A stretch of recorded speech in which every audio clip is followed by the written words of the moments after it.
하루에도 수백 개씩 쏟아지는 경제 뉴스들. 복잡하고 재미없고 깊이가 없어서 실망하셨습니까? 복잡한 건 쉽게, 쉬운 건 재밌게, 재미있는 건 깊게 전해드립니다. 뉴스는 이해다. 언더스탠딩. 유튜브에서 언더스탠딩을 검색하세요. 좋아요 안 누른 당신 부끄럽군요. 구독 누르세요. 자본시장연구원에서 김감래 박사님이 나오셨는데, 자본시장연구원이요, 이 프로가 개인적으로 생각하기에는 네. 우리나라의 그 독립연구원들 중에 제일 가끔씩 날카로운 분석 보고서를 날카롭죠. 내는 네. 곳입니다. 그렇죠. 그리고 여기서 나오신 분들을 항상 모시면 그 뭔가 조용히 그냥 가시는 게 아니라 항상 화제를 일으켜요. 우리 황 연구원님이시죠? 황세훈 박사님. 황 연구원님도 와 정말 뜨거운 분이시죠. 네. 그냥 뭐 공매도 나빠요. 그러면 될 걸. 그 뜻을 굽히지 않아서 차라리 칼에 맞겠노라. 네. 그래서 저희도 가끔씩 여쭤보고 모시고 싶은데, 그럼요. 분위기 좋은 거 확인하고 모시잖아요, 항상. 그죠? 김감래 박사님 어서 오십시오. 안녕하세요. 네. 네.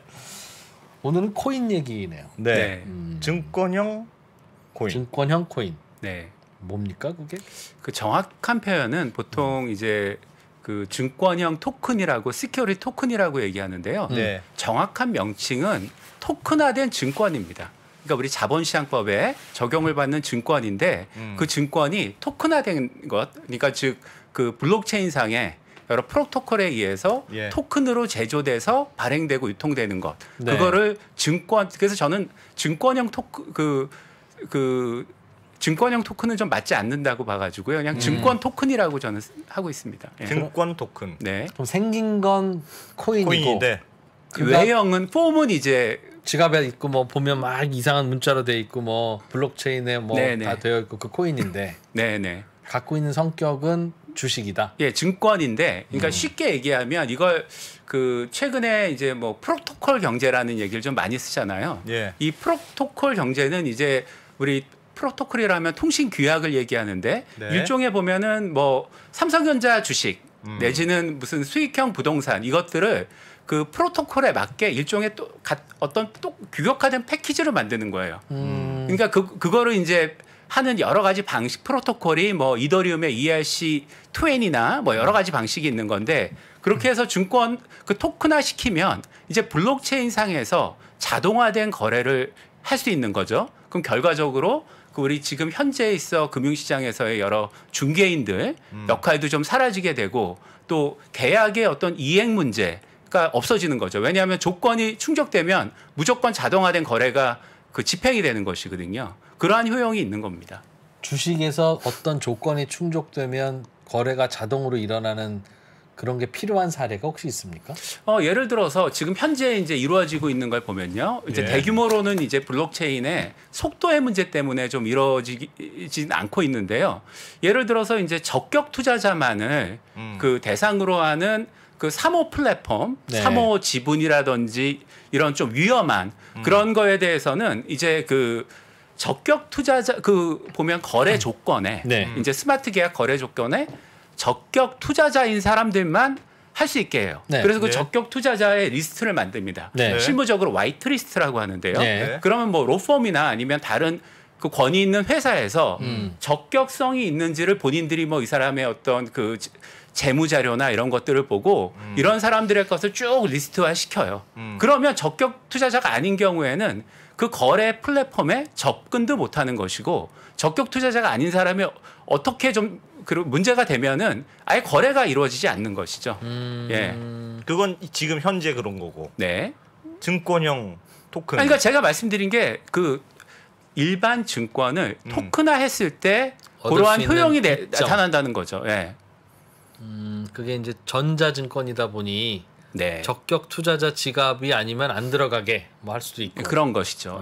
지금은 적격 투자자인지 아닌지를 증권사가 일일이 발라내고 하는 과정에서 오류가 있을 수도 있는데, 그러니까 그 토큰화 할 때 여러 가지 이제 특징과 장점이 나오는데, 제가 말씀드린 건 토큰화 됐을 때 스마트 계약의 어떤 효용성을 말씀드린 겁니다. 알겠어요. 하나씩 배워봐요. 그러면 제 느낌은 알겠는데 겨우 그걸 하자고 주식을 코인으로 발행하고 막 굳이 블록체인. 그러니까 제가 말씀드린 원어브댐이고요. 네. 좀 다른 것도 있다는 거죠? 네, 그거는 제가 좀 이따가 알겠습니다. 여기 도표로 설명을 네, 좀 네. 드릴게요. 그럼 우리가 네. 대강 설명을 좀 그러니까 들으면서 증권형 토큰이라는 걸 뭘 증권형 그냥 토큰은 하고 증권형 토큰이라고 부르는 거는 어떻게 다르냐? 뭘로 구분하는 거예요, 그러면? 어떻게 구분하냐면요. 네. 우리 자본시장법에 증권이 이제 열거가 되어 있어요. 그러니까 네, 6종의 예. 이제 증권이 있고 또 하나 이제 플러스 알파 집합투자기구라는 그 펀드가 이제 발행하는 증서 역시도 집합투자증권이 되는 거죠. 예. 그러한 그 자본시장법상의 이제 증권은 대부분은 정형화되어 있습니다. 예를 들어 채무증권이라 그러면 원금과 이자 네. 이런 식의 일단 그 유사성이나 이런 측면에서 정형화된 게 있는데 네.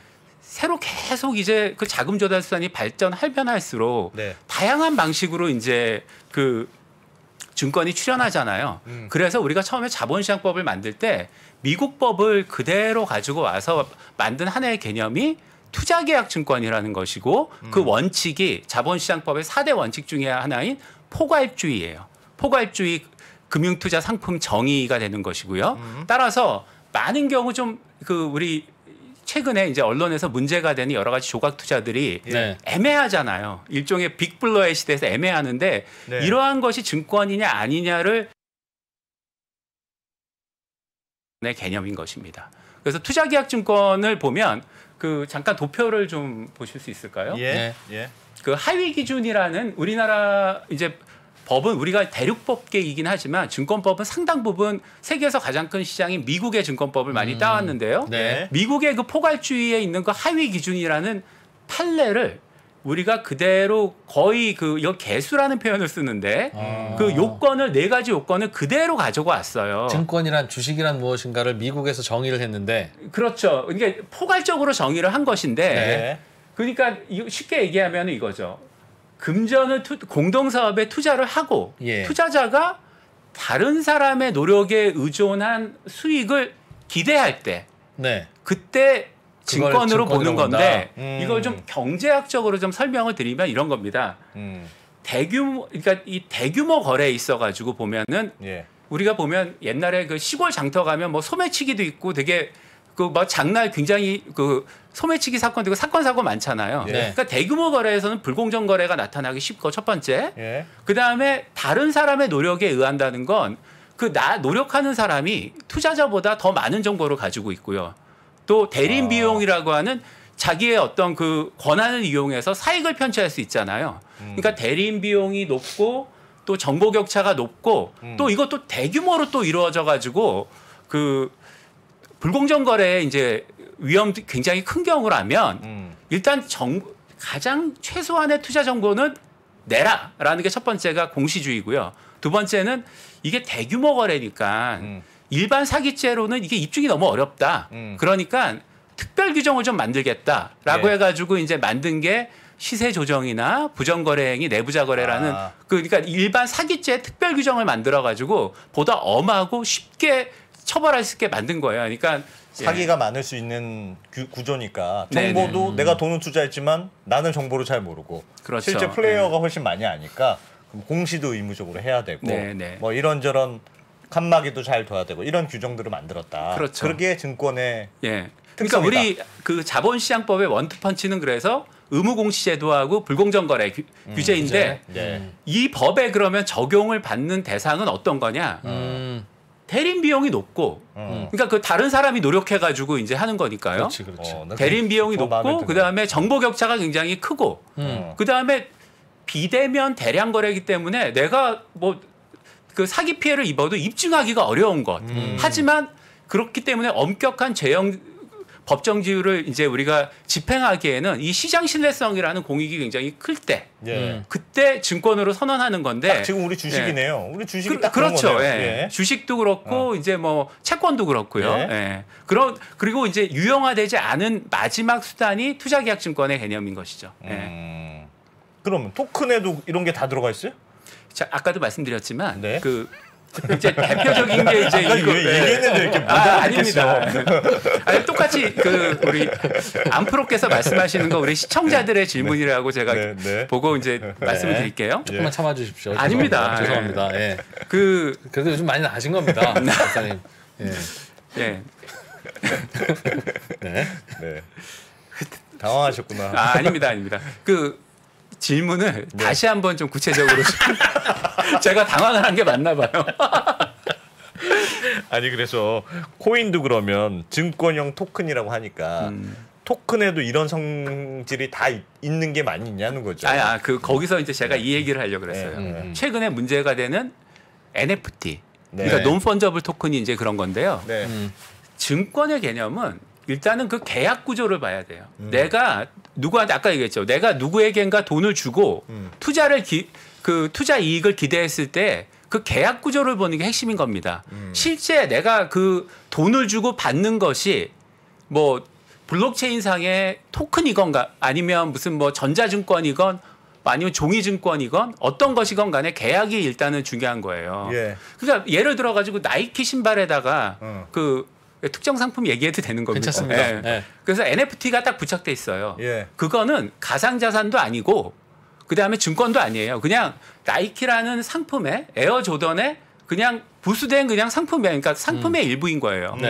그건 증권은 아니다. 그건 아니죠. 근데 NFT를 가지고 제가 그 예를 들어 가지고 이 3프로 여기 TV 스튜디오에 여기 임대 수익을 바라고 제가 이걸 쪼개 팔아요. 요 섹션 요거는 NFT 1. 요거는 NFT 2 이렇게 해가지고 사람들을 모집하고 내가 일단 여기 관련해 가지고 일단은 뭐 3%도 있지만 내가 좀 임대료 안 올려주면 내가 바꿀 거야. 일단 날 믿고 너희들이 이제 여기에 대해서 이제 임대 소득 이런 거 받아가고 나한테 수수료를 줘. 그럴 수 있죠. 라고 하면 NFT 형식이라도 이게 불특정 다수인을 상대로 해서 아까 말씀드린 그러한 불공정 거래의 우려가 크고 원본 소실 가능성도 굉장히 크고 그다음에 정보 격차가 있다. 그러면 투자계약 증권에 해당할 여지가 커지는 거죠. 투자계약 증권에 해당하면 어떻게 됩니까? 해당하면 그 제가 그 애청자인 제 친구가 지난주에 그 뭐 뮤직하우 관련해서 이제 방송을 봤대요. 그래서 저한테 야 네가 좀 오해를 풀어달라고 이제 한 부분이 뭐였냐면 이게 저는 입법론적으로 우리가 투자계약 증권 조항은 조금 바꿔야 되는 게 우리가 투자계약 증권은 유통성을 전제로 하지 않았어요. 왜 거기에 대해서는 좀 길게 말씀드려서 그런데 그래서 투자계약 증권은 뭐냐면 아까 제가 얘기한 전형적인 6종의 증권 플러스 집합투자증권의 경우에는 그거를 위반하잖아요. 그러면 업자들이 처벌을 받아요. 근데 투자계약 증권은 여러 가지 입법적 히스토리에 의해서 그 투자계약 증권을 가지고 내가 크라우드 펀딩을 하거나 아니면 증권 신고서를 제출하지 않고 공모행위를 한다거나 아니면 부정거래 행위, 사기적인 행위를 하는 요 세 가지만 처벌합니다. 그러니까 투자계약 증권에 해당하게 되면 일단 업자 규제는 없어요. 사실은. 업자 규제라는 게 뭐예요? 사업자 규제란 뭐냐. 제가 증권을 발행하고 제가 그러니까 예컨대 토큰을 하나 발행했어요. 그래가지고 그 증권 토큰을 제가 발행해가지고 플랫폼을 만들어가지고 제가 이제 유통을 시킵니다. 그러면 저는 잘못된 게 뭐가 있냐면 첫 번째 아까 말씀드렸지만 제가 증권을 발행했는데 투자 정보를 안 줬어요 처음에. 그러니까 그러니까 증권 신고서에 해당하는 백서를 안 준 것. 그게 이제 발행 공시 위반. 두 번째 내가 이제 돈을 받고 그 다음에 내 증권을 팔고 하는 행위를 하잖아요. 그건 본질이 뭐죠? 중개행위죠. 그 다음에 제가 또 호가가 좋은 거는 제 돈을 가지고 또 미리 싸게 사가지고 비싸게 팔 수도 있죠. 매매행위라고. 매매 중개업. 그러니까 증권 선물을 제가 인가 없이 하는 거고 더 중요한 거는 거래소와 유사한 시설을 만들어가지고 제가 한 거예요. 원칙은 거래소 시설을 만들려고 그러면 허가를 얻어야 됩니다. 그 허가도 위반인 거예요. 그런데 제가 뭐 특정 업체를 얘기하지 않겠지만 그래서 제가 지난번에 뮤직하우에 대해서 뮤직하우가 모르고 했지만 거래소를 만든 거다 허가 없이. 그런데 몰랐다는 이유로 그럼 나중에 그럼 허가 받아 그러면 누가 허가 받고 거래소를 하겠냐. 그러니까 그 질문을 이제 제 친구가 가서 그 얘기를 좀 말씀드려라고 하는 게 제가 뭐 특정 업체를 뭐 옹호하거나 비난하는 건 절대 아니고요. 투자계약증권이라고 지금 보도자료에 나왔죠. 그러니까 네. 이거는 증선이가 여러 가지 판단을 해가지고 사실 그 뮤직하우가 낸 거는 저작재산권이라는 그러한 실질적인 어떻게 보면은 그 저작권에 저작권을 내가 저작권에서 수익을 받을 수 있는 권리를 본인이 그대로 복제해가지고 내가 그냥 청구권 하나를 그냥 떡하니 내가지고 네. 유통시킨 거예요. 예. 그러니까 채무증권 일종의 채무증권인데 전형적인 원금 이자가 들어가지 않으니까 자본시장법 채무증권은 아니고 네. 이슈가 두 개였어요. 그럼 투자계약증권이냐 아니면 파생결합증권이냐인데 네. 여기서 갈린 거예요. 네. 전형 투자계약 증권이 아닌 나머지 증권은 그 증권에 대한 매매 중개 행위를 하면 아까 말씀드렸지만 그 증권사 라이센스 없는 증권사 영업을 한 거, 네. 허가 없는 그렇죠. 거래소 영업한 것 이렇게 업자 규제 받는데 네. 투자계약 증권은 네. 일단 업자 규제를 받지 않아요. 그러니까 증선위에서는 여기에서 이 본질을 그 투자계약증권으로 보고 예. 일단은 근데 그건 있는 거죠. 이게 입법적인 불비인지 또 하나의 이제 가능성은 피해 투자자가 법원에 제소를 해서 예. 나 이렇게 피해 입었어 하면 이건 금융당국의 유권 해석이지만 법원이 나중에 대법원이 이걸 투자계약증권이다라고 선언할 수 있는 거잖아요. 네. 그건 최종적인 이제 유권 해석이 되는 거니까 그러한 불상사를 막기 위해서 투자자 보호와 그다음에 또 나름 그래도 뮤직하우가 큰 불공정 거래 이슈 없이 지금까지 온 그런 측면 네. 나름의 혁신성 좀 세계에서 없는 모델 이런 거를 다 고려해서 유예 기간 6개월을 준 거예요.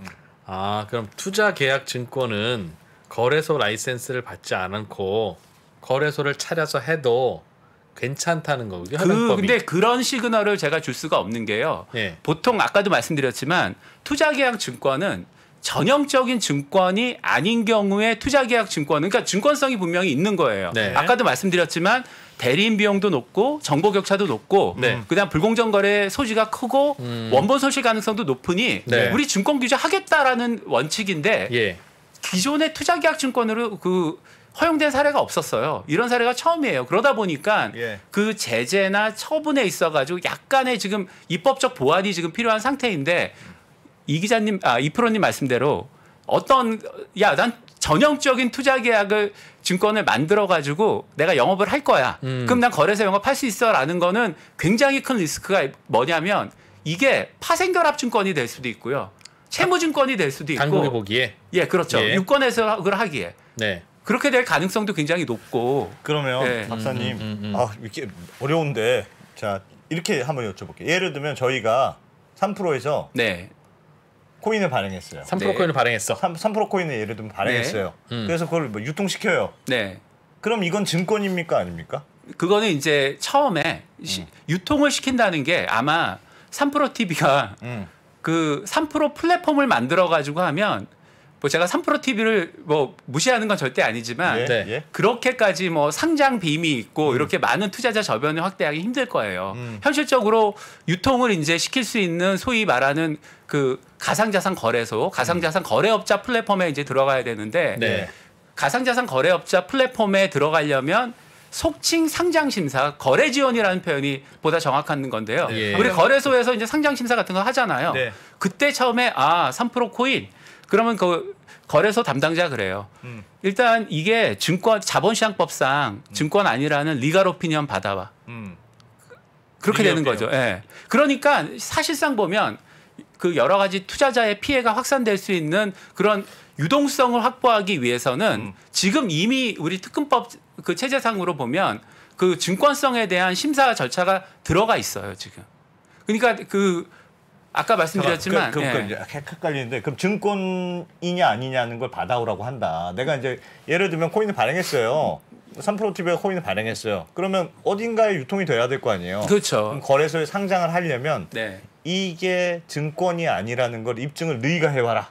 그렇죠. 그러니까 상장 심사 단계에서 이거는 뭐 지금 현재 법제화됐다기보다는 이제 거래소들도 일단은 본인이 유통을 시켰는데 나중에 이게 증권으로 일단은 판명이 나버리면 본인들이 보면 유사시설로 거래소 허가 규정 위반이 되는 거잖아요. 그렇죠. 그런 위험이 있기 때문에 되니까. 지금 실무상으로 그 리걸 오피니언을 받아요. 그러니까 법적 의견서를 받아서 증권이 아니라는 걸 하는 것이고, 근데 이럴 수는 있습니다. 지금 뭐 그 보통 이게 발행과 그러니까 민팅이라고 보통 하거든요. 코인을 만드는 것과 오퍼링이라고 하는 이거는 오퍼링은 청약의 권유잖아요. 특히 문제가 되는 게 50인 이상에게 청약의 권유를 하는 그게 문제가 되는 건데 민팅을 하는 건 그게 증권이건 가상자산이건 상품이건 문제가 안 돼요. 내가 뭘 만들어 가지고 사적으로 우리끼리 하는 거는 크게 문제가 안 되는 거죠. 중요한 건 대규모 플랫폼을 만들어 가지고 그걸 유통시키는 데서 문제가 이제 생기는 것이죠. 예. 우리가 조금 넓게 모이면 대규모가 되는 거죠? 아니죠. 투자자들이 많아야 되는 거죠. 그게 그럼 뭐 법에는 50명, 100명 이렇게 규제되어 있는 그 숫자를 넘어가면 증권이라면 이제 50명이 되는 거고요. 그다음에 가상자산이라면 지금 이제 디지털 자산 기본법이 이제 법제화 이제 논의 중에 있는데 거기에서 이제 오퍼링의 개념을 어떻게 볼지. 그러니까 그 처음에 가장 중요한 거는 ICO건 STO건 간에 그 코인을 만드는 건 중요하지 않아요. 누구나 만들 수 있어요. 다만 오퍼링하는 다른 사람의 돈을 받고 팔 때가 이제 문제가 되는 것이거든요. 근데 그때 이제 어떤 식의 규제를 할지 뭐 제가 뭐 지금 단정하기는 어려우나 최소한 우리 3호 면제 같이 그 내가 주는 그 그러니까 예컨대 이런 거죠. 제가 그 2%하고 안 풀었게 우리 회사 하나 만듭시다 해가지고 의기투합했어요 오늘. 그래서 우리가 법무사 써가지고 주식회사 만들어요. 그래서 주식 이제 발행을 한 거예요. 사업이 안 됐어요. 그렇다고 안프로님이 있다가 야 네가 나한테 청약권이 잘못해가지고 너 불공정거래 이렇게 안 하잖아요. 그렇죠. 그런 개념이 되는 거죠. 그러니까 대규모의 어떤 그 거래를 통해 가지고 좀 정보 격차가 있는 상황에서 일반 투자자들한테 유통을 시키려고 할 때 규제 이슈는 발생하는 겁니다. 그런데 뮤직하우는 삼성전자 주식과는 달리 삼성전자가 주식을 찍어서 거래소가 없을 때 본인들이 그냥 거래소를 만들어서 삼성전자 주식을 사고 팔게 하면 그거는 문제인 건데. 근데 본인들은 이제 그게 삼성전자가 아니고 일반 상품이었기 때문에 우리는 자본시장법에 적용을 안 받는 거라고 생각을 했고 첫 번째가 뮤직하우는 두 번째는 이거예요. 로펌의 의견서를 받았다는 건데 제가 그 아까 그 2%께서 말씀하신 그 우려 있죠. 뮤직하우를 이렇게 가지고 투자계약증권이라고 해놓고 업자 규제 안 하면 뭐 그냥 일단은 자기들이 그냥 코인이나 뭐 이런 거 만들어 놓고 일단은 그 투자자들 많이 그냥 뭐 몇십만 명 모아가지고 약간 그 대마불사 같이 하면은 다 처벌 안 하는 거 아니냐라는 거에 대해서는 저는 그렇게 보지 않습니다. 뮤직하우는 굉장히 이례적으로 좀 운이 좋은 측면이 있는 거고요. 그렇게 했다가 지금 낭패를 본 게 머지 포인트예요.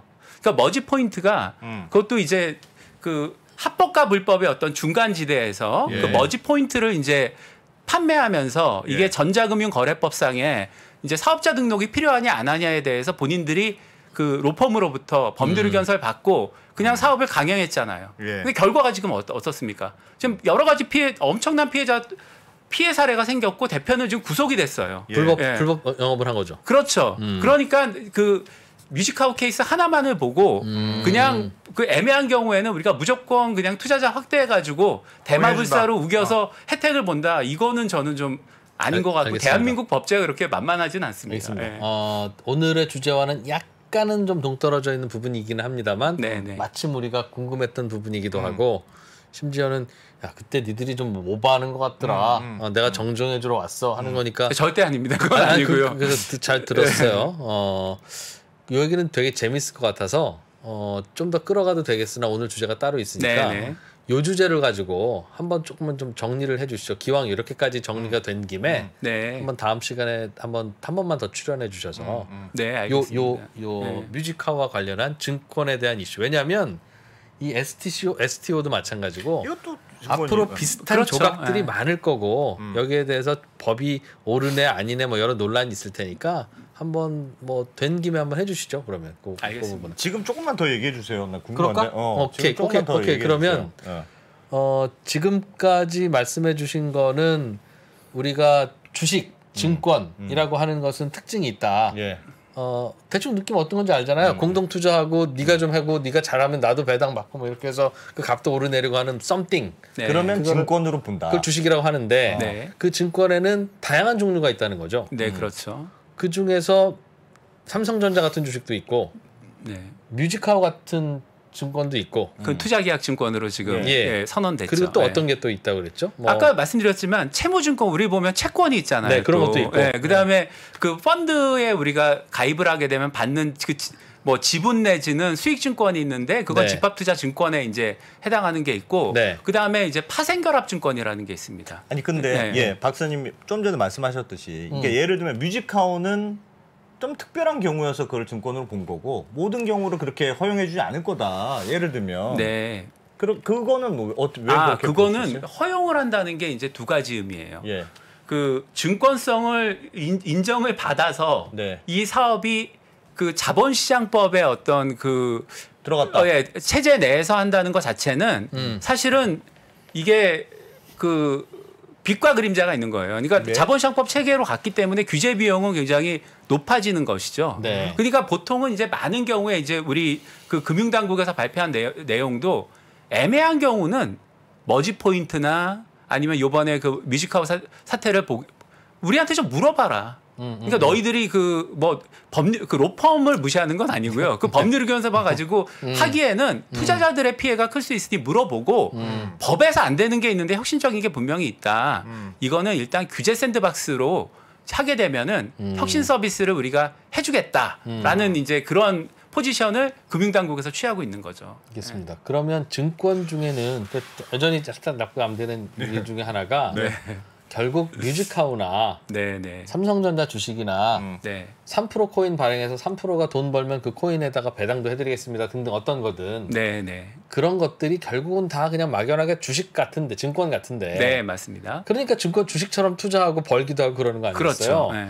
그런데 삼성전자 같은 그런 회사의 지분을 거래하는 건 거래소를 만들려면 허가를 받아야 되고 너희들 마음대로 하면 혼나이 안 돼? 그렇죠? 이렇게 해놓고 매우 유사하고 별 차이 없는 것 같은데 뮤직하우 같은 건 결국은 음악을 상장시킨 거고 음악의 펀더멘털이고 거기서 배당도 나오고 배당이 많이 나올 것 같으면 주가가 오르기도 하고 결국은 같은 주식 같은 건데 그거는 something different라고 분류를 해서 니네는 거래소 알아서 만들어도 돼? 라고 한다면 왜 규제가 그렇게 이원화되어 있습니까? 하는 근데 그러니까 좋은 질문이신데요. 사실은 그게 금융감독당국의 어떻게 보면 규제 포지션이 아니에요. 금융감독당국의 규제 포지션은 지금 뮤직하우한테 투자자 보호를 위한 7가지 개선 조치를 냈는데 이거예요. 야 일단 이게 투자계약증권이니까 뭐 우리가 뭐 사업자 규제를 뭐 명목상 안 할 수는 있어도 사실 아까도 제가 말씀드렸지만 피해 투자자가 이거 가지고 법원 가가지고 또 이거는 파생결합증권에 이런 식으로 할 수도 있고 아까도 말씀드렸지만 분명히 투자계약증권에는 입법적인 어떤 공백의 측면이 분명히 있어요. 그것도 결국 다 거래소 하려면 허가 받아라 했으면 되는 건데. 그렇죠. 그러니까 그거를 이제 감독당국에서는 이제 그 투자자 보호 쪽으로 이제 가져가려는 거고 이거예요. 감독당국 입장은 야 너희들이 그러면 이거 하려면 해. 대신에 니들이 발행도 하고 유통도 하고 하면은 북치고 장구치면 이해상충이 크니까 유통시키는 거는 웬만하면 하지 마라는 게 이제 감독당국의 입장인 것이고 그럼 유통은 어디서 하느냐? 그렇죠. 바람직한 거는 일단은 ATS건 거래소이건 아니면 규제 샌드박스에 있는 플랫폼이건 거기서 하라는 게 감독당국의 입장인 거죠. 그러니까 지금 뮤직하우는 딜레마예요. 지금 그게. 아니 그러면 반대로 뮤직하우가 아니더라도 3% 코인이든 어떤 회사건 나는 이제 주식시장에 들어오려고 엄청나게 노력을 하잖아요. IPO를 하려고. 그럼 IPO 안 하고 나는 그냥 오늘에 얘기했던 STO 그냥 코인으로 나는 주식형으로 발행하겠다 하면 되는 거예요 이제? 아니 안 되죠. 그렇게 발행을 하기에 그러니까 아까도 말씀드렸지만 투자계약증권으로 내가 하겠다 그러면 당장 그렇게 하면 불법이에요. 증권신고서를 안 내면 불법인 것이고 증권신고서를 냈습니다. 그럼 일단 보면은 그 아직 입법적 불비적인 요소가 있고 투자자들의 피해가 있는데 그럼 그 증권신고서를 호락호락 우리 금감원에서 이제 다 수리를 할까요? 그렇진 않을 거예요.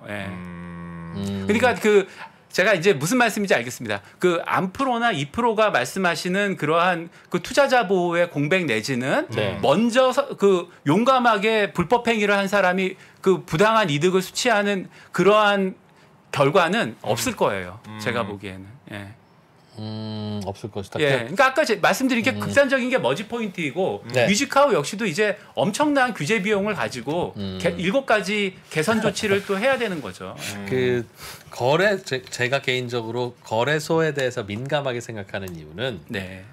거래소라고 하는 걸 개인이 맘대로 할 수 있게 되면 굉장히 많은 부정행위가 있을 수 있습니다. 아시겠지만 거래소라고 하는 건 실제로 수박과 돈이 오가는 게 아니라 수박 갖고 와서 일로 와봐. 수박 티켓 줄게. 돈 갖고 와서 일로 와봐. 돈 다 나한테 갖고 오고 돈이라고 써있는 티켓 줄게. 티켓끼리 너희들끼리 거래해. 그거잖아요. 네. 돈과 수박은 내가 거래소가 보관하고 있다고요. 항상. 네, 네. 그러니까 어느 날 들고 튀어도 모르는 거예요. 거래소는. 맞습니다. 굉장히 위험한 거예요. 그래서. 그래서 거래소는 함부로 허가를 내주면 안 되는데 그래서 허가를 안 내주는 걸로 알고 있고 네. 굉장히 심혈을 기울여서 그것도 감시를 하고 그래서 주식거래소도 우리나라 하나밖에 없잖아요. 그렇죠. 네.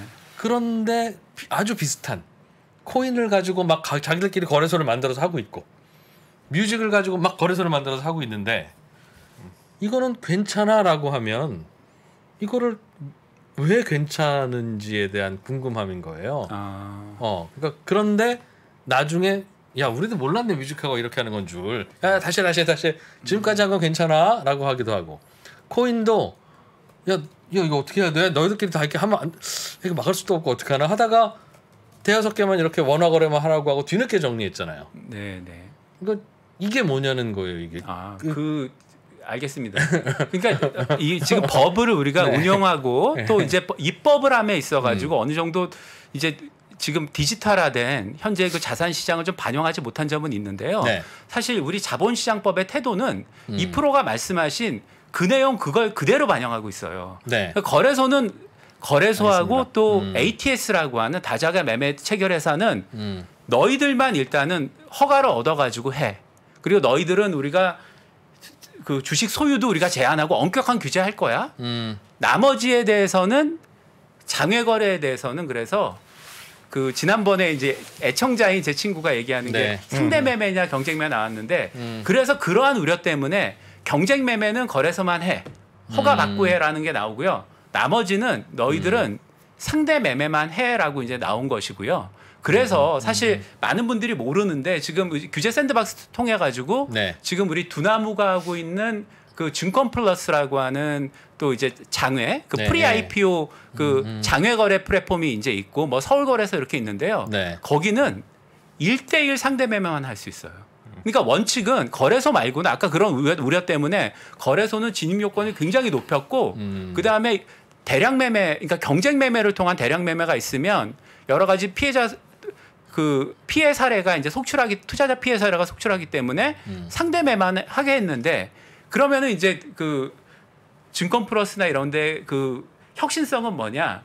1대1 상대 매매. 옛날에 뭐 38 커뮤니케이션에서 게시판에 올려가지고 서로 협의하는 이거를 그 플랫폼에서 네. 협의할 수 있는 거를 약간 우리 카톡 플러스 문답식 이렇게 해가지고 거래 편의성을 준 거예요. 그러니까 지금도 샌드박스를 통해 가지고 있는 많은 거래 플랫폼들은 거래소와 유사한 경쟁 매매를 못하게 금지하고 있습니다. 그러니까 상대 매매만 할 수 있는 것이죠. 예. 알겠습니다. 이해됐어요? 네. 약간 딴짓을 했는데 박사님 네. 관련해서 리플의 상폐액이 일부 거래소에서 리플이 이제 상장 폐지됐다는 얘기가 있던데 그건 무슨 얘기예요? 그것도 이 주제하고 관련이 있는 얘기입니까? 그러니까 아까 얘기한 그 하위 기준이 이제 핵심인 거죠. 그러니까 네. 리플은 처음에 이제 그 우리가 뭐 가장 잘 아는 메이저 이 코인이 비트코인. 네. 2등이면 이더리움이죠. 네. 근데 예전에 한때는 리플이 이제 해외 송금이나 이런 걸 통해 가지고 여러 가지 그 유틸러티적인 그러니까 사용 가치가 굉장히 높은 측면에서 이더리움이 굉장히 유력한 경쟁자였어요. 그렇게 알려졌죠. 네, 그렇게 있다가 SEC가 가이드라인을 냈습니다. 2019년에 가이드라인을 내고 나가지고 리플은 이거 보고 우리는 이제 증권이 아닌 걸로 생각을 하고 있었어요. 왜냐하면 그 SEC 힌만이라는 국장 플러스 여러 SEC 그 담당자들이 예. 비트코인하고 이더리움은 탈중앙화가 되었기 때문에 아까 제가 말씀드린 이 증권이 되려면 네. 누군가 타인의 노력하는 그 정보도 많이 갖고 있고 이 사람의 노력으로 수익이 극대화되는 그 타인이 있어야 되는데 예. 사업하는 사람, 난 투자한 사람 구별이 돼야 되는데. 근데 비트코인은 그런 사람이 없어요. 탈중앙화가 되었기 때문에. 그렇죠. 정보를 더 갖고 있는 사람이 없다. 그 정보를 더 갖고 있는 사람도 없고 그 비트코인 어떤 특정한 사람의 그 노력에 의해서 예. 비트코인 가격이 좌지우지되지가 않습니다. 네. 네. 그냥 이거는 그러니까 탈중앙화된 그야말로 그 뭐랄까요 그 토큰 이코노미 내지는 예. 프로토콜 경제의 산물인 거예요. 예. 이더리움도 그렇다고 얘기했고요. 예. 그러다 보니까 리플도 우리도 안심하고 있다가 갑자기 SEC 입장에서는 뭐냐면 제가 이거 좀 배경을 말씀드리고 싶은 게 STO가 중요한 게 네. 지금 가상자산이 보면 증권에 굉장히 그러니까 자본시장에 유사한 행태를 보이고 있잖아요. 네. 본인들이 거래소라고 하고 있고 또 탈중앙화된 시스템 속에서 본인들이 갖고 있는 그 거래소 지갑 내에서는 아주 그냥 중앙 집중된 거래 방식을 취하는 네. 그러니까 가상자산 시장은 자본시장 쪽으로 지금 수렴해 가고 있고 예. 반대로 자본시장은 가상자산 시장 쪽으로 가고 있어요. 아까 얘기한 그 토큰화된 그 블록체인 기반에서 아까 제가 말씀드렸죠. 네. 프로토콜 패키지에 가지고 있으면 이게 그 디파이 생태계나 이런 여러 가지 가상자산 플랫폼에 그냥 탑재가 된단 말이에요. 예. 그럼 언젠가는 내가 삼성전자에서 배당을 받은 증권 토큰을 가지고 이자 농사를 지을 수 있는 시대가 올 수도 있단 말이에요. 예. SEC는 그걸 내다본 거예요. 본질적으로 아까 그 하위 기준이 나타내는 건 우리는 형태가 어떻든 간에 그 대리인 비용이 높고 정보 격차가 높고 불공정 거래 우려가 있으면 우리가 투자자를 보호해야 돼.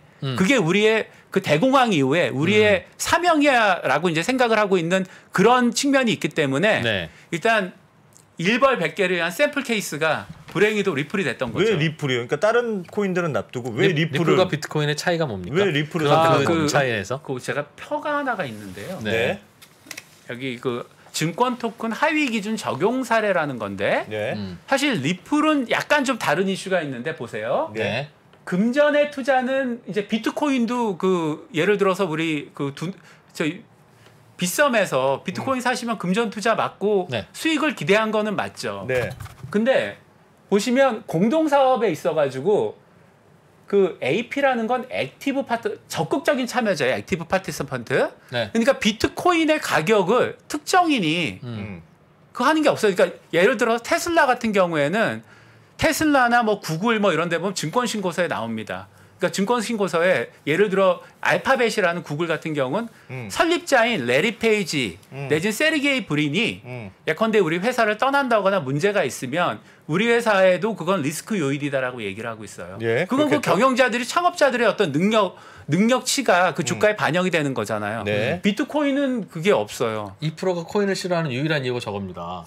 저게 뒷단에 뭐가 무슨 가치가 있길래 저게 가격이 오르고 내리고 적정 가격이라는 게 있는 알겠어요. 거예요. 그러니까 네. 중요한 건 이제 리플 같은 그러니까 근데 반면에 리플 같은 경우에는 네. 이 공동 사업성도 있고 그 개발 주체, 그 수익을 보는 주체 및 그 사람들이 여러 가지 마케팅 등을 통해 가지고 예. 가격을 높여주겠다는 그 투자자들의 기대가 있었다고 그런 보는 게, 건데 그런 게 있어요. 예. 그러면은? 그것도 이제 그러면 이제 제가 너무 복잡해지는데 예. 지금 리플 소송은 지금 굉장히 재밌게도 오제이 심슨 같은 그런 케이스로 가고 있어요. 그러니까 오제이 심슨에서 오제이 심슨이 아내가 죽였냐가 본질적인 사건의 본질이잖아요. 네, 네. 하지만 형사 사건에 있어서 어떻습니까? 인종 차별이 있었냐, 어떤 그런 거죠. 절차적인 형사 절차상의 문제가 있었냐였잖아요. 네, 네, 그렇죠.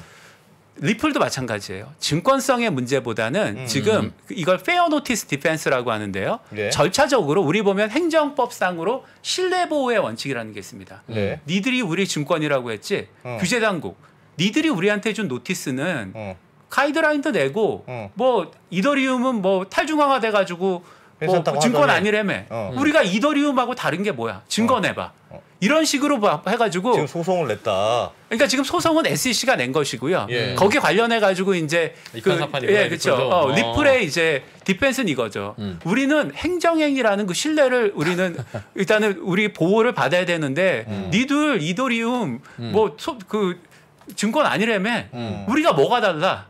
그리고 계속 이더리움 아니라고 얘기했잖아. 네. 근데 왜 우리한테만 이런 차별적이고 우리한테 왜 정당한 너희들이 규제 당국으로서 노티스를 왜 안 줬어라는 절차적인 문제가 리플 소송의 지금 핵심이에요. 아 거기에 대해서 SEC는 야 비트코인이나 이더리움은 왜 올라가고 왜 내려가는지 룰도 모른다. 없고 아무것도 없어. 그러니까 우리는 이걸 증권으로 안 보는 거야. 그냥 수석이나 금이나 골동품 같은 걸로 보는 거야. 많이 오르면 많이 오르고 말면 많은 거야. 우리는 몰라. 그런데 리플 너희는 이게 왜 가치를 갖는지 뭐 어떻게 해서 배당을 해주는지 이런 게 있다며. 이거는 마치 삼성전자가 반도체 많이 팔면 기업 가치가 올라가고 배당 많이 해주니까 주식값이 올라가고 이거랑 똑같은 거니까 이건 주식이지. 그런 게 싫으면 너희들도 그런 거 다 없애. 그냥 우리는 리플 그 자체로 존재합니다. 이쁘면 사주세요. 이렇게 하든가 라고 반론하지는 않습니다. 아 SEC의 입장입니다. 그럼 제가 리플 변호사예요. 네, 네. 아 그래? 그러면은 좋아. 뭐 비트코인 그렇다 쳐도 이더리움 관련해 가지고 그러면 분명히 이거 뭐 탈중앙화되고 이렇다고 하니까 그 증거 주고 SEC한테 얘기하는 겁니다. 네. 너희들이 이더리움에 대해 내부적으로 어떤 근거에 의해서 하여튼 너희들 공공기관 아니야. 그 정보 다 우리한테 줘. 라는 게 지금 핵심이에요. 근데 거기에 대한 디펜스가 지금 SEC가 여의치 않은 거예요. 아 그래요. 알겠다. 그거 어떻게 된다고 봐야 돼요? 그러면 리플 거는? 리플 건을 뭐 제가 뭐 일률적으로 단정할 수는 없는데 네. 그 미국은 굉장히 실용적인 어떤 법 체계를 갖고 있잖아요. 예. 막판에 그 합의를 볼 가능성도 있죠. 그러니까 미국 그 SEC 그 규제 체계가 되게 재밌는 게 예전에 예. 일론 머스크가 야 우리 너 자꾸 우리한테 그러면 나 그냥 그 테슬라 우리 그냥 다 그냥 상장 폐지할 거야라고 얘기했다가 네. SEC가 그 윌스 노티스라는 걸 날려요. 네. 딱 날리면 야 너 이거 뭐 자본시장법 몇 점 위반이야. 예.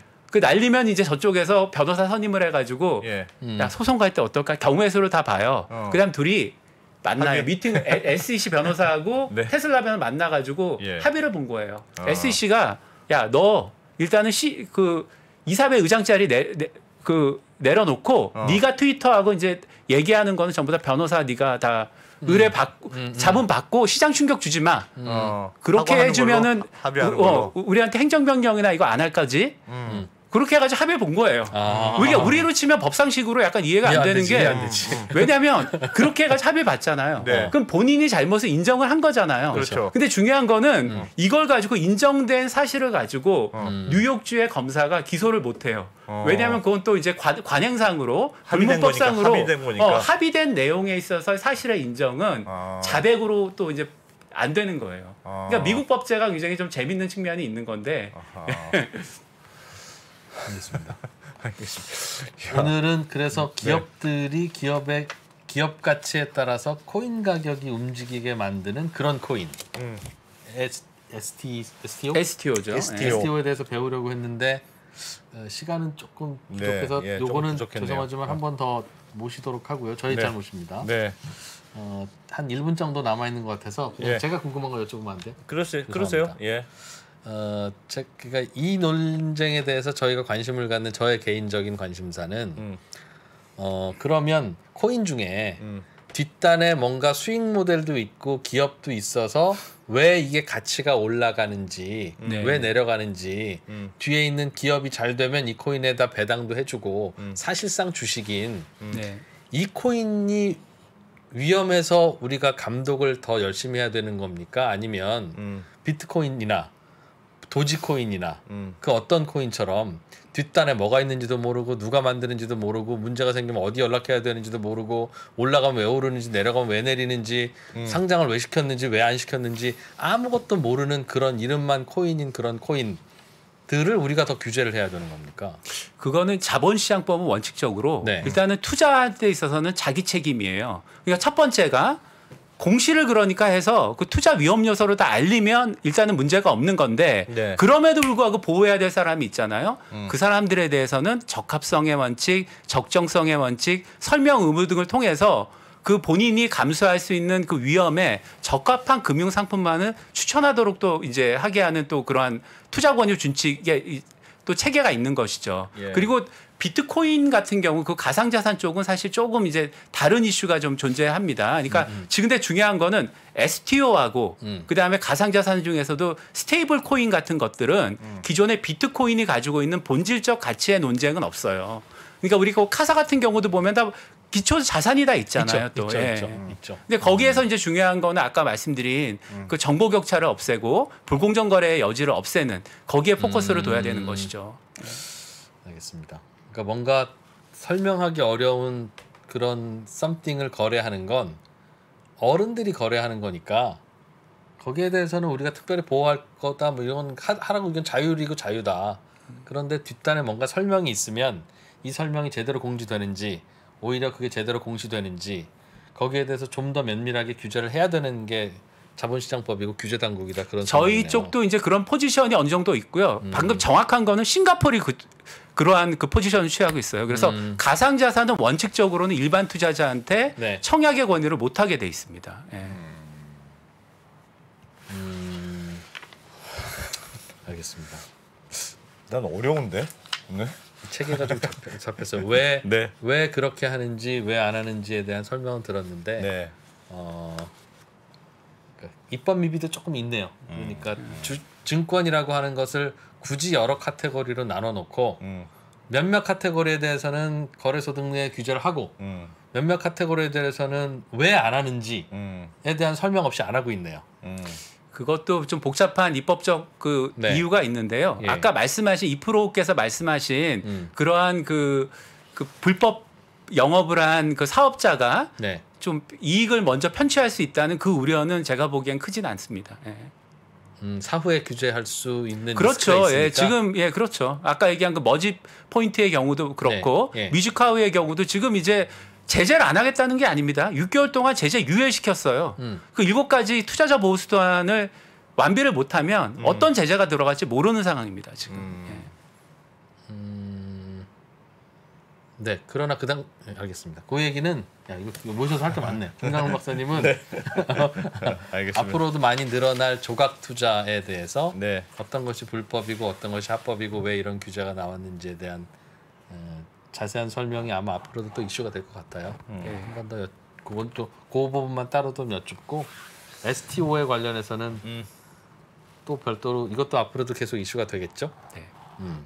이게 뭐 SK그룹도 이거 한다고 그러고 요즘 뭐 롯데도 해볼까 한다고 네, 그러고 이제 네. 그런 거 아니겠습니까? 예. 요거에 대해서도 업계에서는 어떤 가능성을 보고 있고 이걸 규제하는 당국은 어떤 걸 우려하고 있는지 그런 얘기를 두 번에 걸쳐서 좀 들으면 저희에게는 굉장히 도움이 되겠습니다. 네. 시간 좀 내주세요. 네. 감사합니다. 고맙습니다. 감사합니다. 자, 자본시장 거 봐요. 자본시장 연구원은 이렇다니까.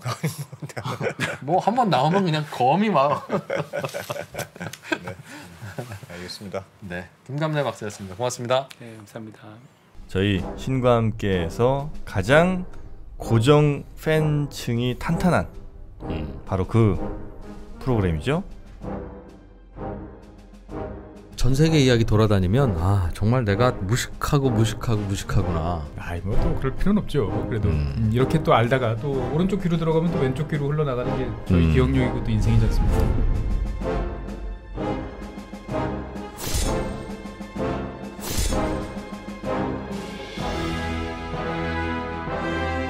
이 저자는 이제 핵심이 뭐냐라고 하면은 인적 자본, 즉 노동자, 사람이 똑똑해야 된다. 자기가 쭉 여러 나라를 연구해 보니까 중진국 덫에 걸리는 나라들하고 그렇지 않은 나라들하고는 그런 면에서 좀 차이가 있더라. 지나고 생각을 해보면 사회적 수준이 높아져야